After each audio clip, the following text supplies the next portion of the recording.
দর্শক স্বাগত জানাচ্ছি যমুনা টেলিভিশনের সাপ্তাহিক আয়োজন ক্রাইম সিনে।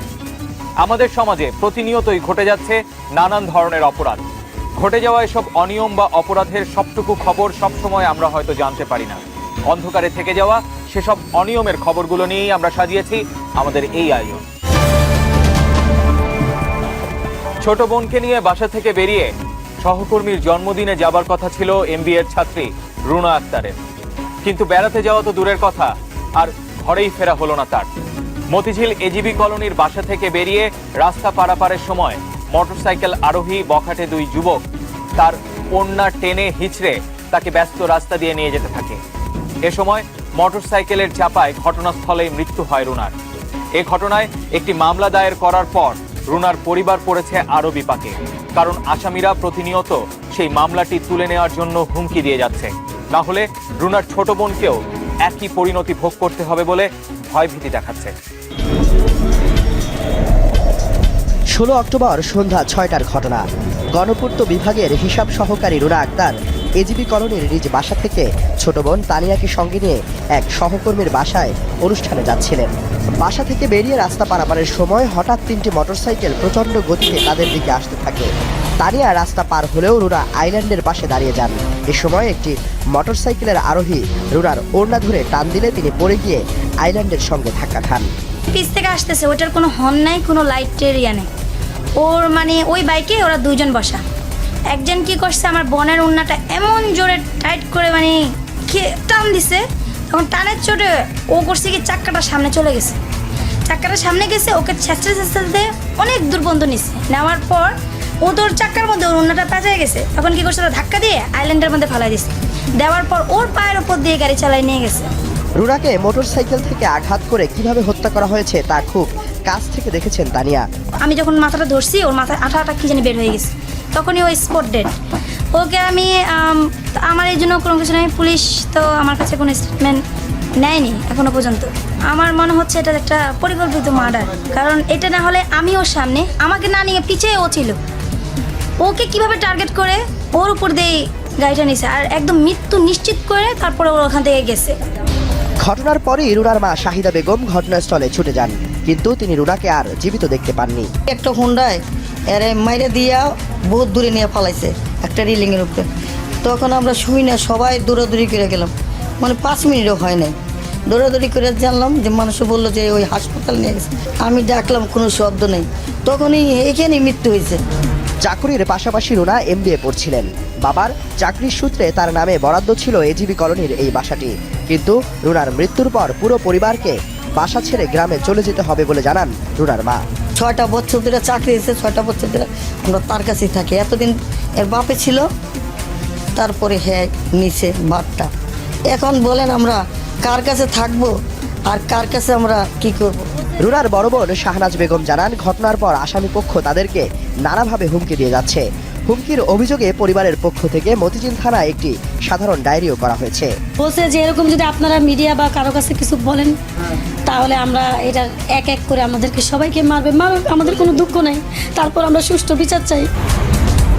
রুনার বড় ভাই জোবায়েরুল মনে করছেন এটি বখাটেদের পরিকল্পিত একটি হত্যাকাণ্ড। তা না হলে রুনা রাস্তায় পড়ে যাওয়ার পর ঘুরে এসে তার উপর দিয়ে আবার মোটরসাইকেল চালিয়ে দেওয়া হলো কেন? সে যদি ছাতে হুন্ডাটা থেমে যেত তাহলে কিন্তু সে বেঁচে হয়তো তার পাটা ভাঙতো, কিন্তু হেস্টে নিয়ে সে কী করলো, জোরে তাকে এমন জোরে উপর থেকে ফেলে দিল। ফেলে দেওয়ার সাথে সাথে সে আইল্যান্ডে বাড়ি খাওয়ার সাথে সাথে মগজতে হাতে যে মগজটা বেড়ে তারা প্রায় সময় এই ধরনের করে, যে মেয়েদের ওনার টান দেয়, টিজিং করে। হ্যাঁ, তারপরে অনেক মেয়েরা বললো যে তাদের ব্যাগ চিন্তা করে নিয়ে যায়, বিশেষ করে বাচ্চা কোলে থাকলে ওই সব মেয়েদেরকে টিজিং করে, বাজে বিহেভ করে। সেদিনের ঘটনা অনেকেই কাছ থেকে দেখেছেন। তাদেরই একজন কলা বিক্রেতা পারভিন বেগম। ওই খাম্বা বন্ধ পড়ে যাওয়ার পরে মাথায় আঘাত খাইছে, ওইখানেই মারা গেছে। রুনার মৃত্যুর পর তার স্বামী লুৎফুর রহমান বাদী হয়ে মতিঝিল থানায় একটি মামলা দায়ের করেন, তবে পুলিশের তৎপরতায় তারা হতাশ। এখন পর্যন্ত যা মনে হচ্ছে সেটা পুরোটাই দায়সারা গোছের মনে হচ্ছে আমার কাছে। এমনিতেই আমাদেরকে হুমকি দেওয়া হচ্ছে, তো এই ছেলে বের হইলে এরপরের অবস্থা আরও হয়তো ভয়াবহ হবে, কারণ আমার একটা ছেলেকে আছে, ওর কলেজে যেতে হয়, এখন হয়তো বাসা থেকেও বেরোতে পারতেছে না। এই জন্য বলতেছি যে ছেলের যাতে জামিন না হয় এবং কর্তৃপক্ষ যাতে যথাযথ ব্যবস্থা নেয় এবং আমাদের নিরাপত্তার ব্যবস্থা করে। আরামবাগের বাসিন্দা অভিযুক্ত আলামিনের বাসায় গেলে তার মামি জানালেন রুনাকে ওড়না ধরে টান দেওয়া হয়নি, ধাক্কা লেগে রুনা পড়ে গিয়ে মারা গেছেন। প্রথমে বাড়ি খাইছে, হোন্ডা দিয়ে বাড়ি খাইছে, বাড়ি খাওয়ার পর ওই আইল্যান্ডের উপর পড়ে গেছে।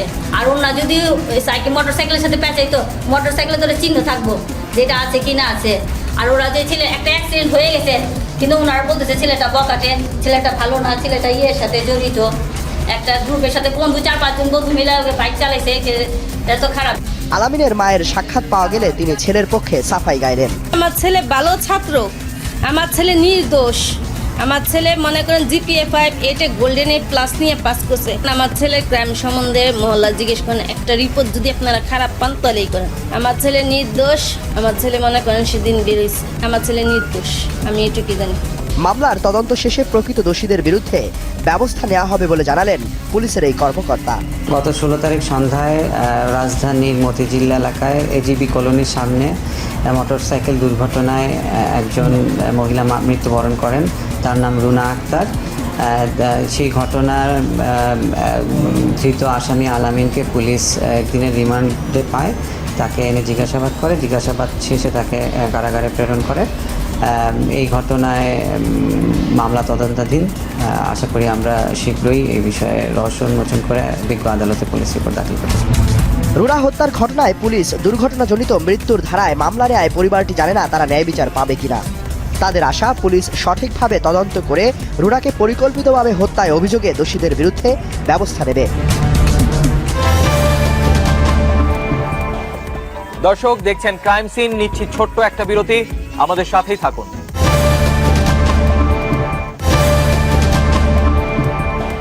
দর্শক স্বাগত আরো একবার, আপনারা দেখছেন ক্রাইম সিন।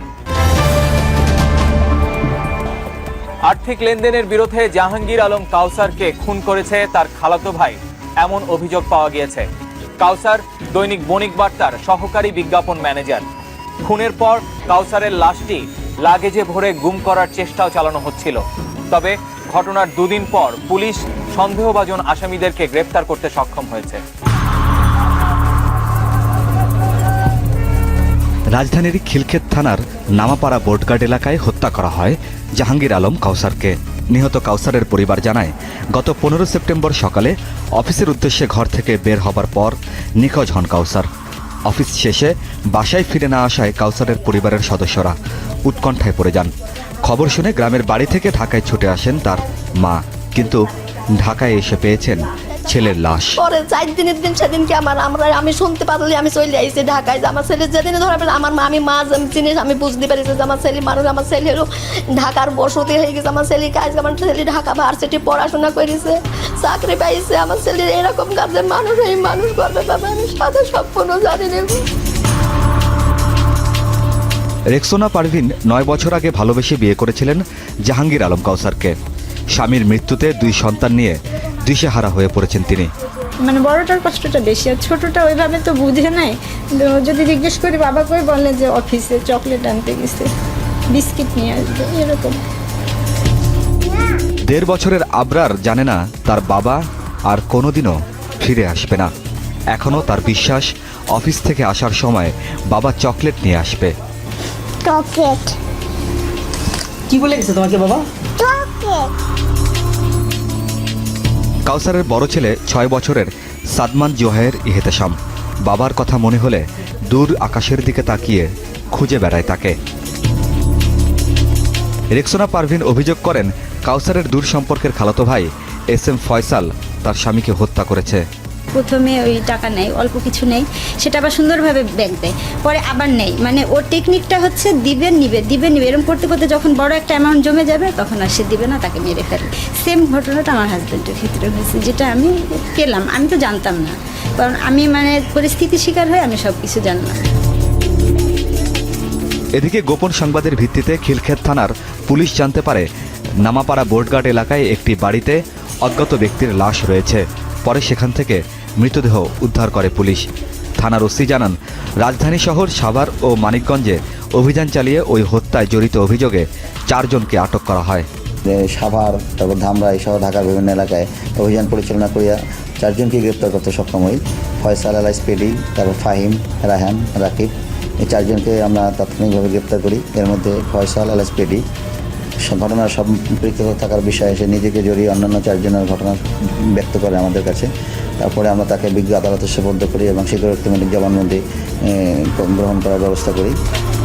তদন্ত কর্মকর্তা জানান, এই মামলার প্রধান আসামি SM ফয়সাল ওরফে পেডির বিরুদ্ধে খাগড়াছড়ির চাঞ্চল্যকর আল আমিন হত্যা মামলা, মেহেরপুরের গাংনী থানায় 5টি সহ দেশের বিভিন্ন থানায় একাধিক মামলা রয়েছে। ঢাকা সহ বিভিন্ন জায়গায় তার বিরুদ্ধে হত্যা মামলা, অস্ত্র মামলা, তারপরে বিস্ফোরক এবং আদার সেকশনে মামলা রয়ে গেছে। যেমন আমরা জানতে পারছি গাংনী থানায় তার বিরুদ্ধে ইতিমধ্যে 2-3টা হত্যা মামলা, অস্ত্র মামলা এবং বিস্ফোরক সহ আদার সেকশনের একাধিক মামলা রয়ে গেছে। এবং খাগড়াছড়িতেও সে একটা আলামিন হত্যা মামলার আসামি ছিল, সেখানেও তার বিরুদ্ধে তদন্ত শেষে বিজ্ঞ আদালতে অভিযোগপত্র দাখিল হয়েছে। সেই মামলাও তার বিরুদ্ধে বিচারাধীন আছে। মামলার অগ্রগতির বিষয়ে কথা হয় গুলশান জোনের উপপুলিশ কমিশনারের সাথে। তিনি জানান, মামলায় গ্রেফতারকৃত আসামিরা আদালতে স্বীকারোক্তিমূলক জবানবন্দি দিয়েছে। মামলার তদন্ত শেষ হলেই দোষীদের বিরুদ্ধে চার্জশিট দেওয়া হবে। আর্থিক বিষয়ে একটা মনোমালিন্যের কারণে এই ঘটনাটি ঘটে এবং তাকে তার বাসায় হাত পা বেঁধে হত্যা করে একটা বড় একটা ব্যাগের মধ্যে লাস্টে রেখে দেওয়া হয়। আদালতে আসামিদের প্রেরণের পর আসামিরা স্বীকারোক্তিমূলক জবানবন্দি দিয়েছে। তদন্ত কার্যক্রম এখনও চলছে, শেষ হয়নি, আরও কিছু কাজ বাকি আছে। সবগুলো যথাযথভাবে সম্পন্ন হলে আমরা এই মামলায় চার্জশিট প্রদান করব। আইনের ফাঁকফোকর দিয়ে হত্যায় জড়িত অপরাধীরা যেন ছাড়া না পায়, সে প্রত্যাশা করে নিহত কাউসারের পরিবার। তাদের এখন একটাই চাওয়া, খুনিদের যেন সর্বোচ্চ সাজা হয়।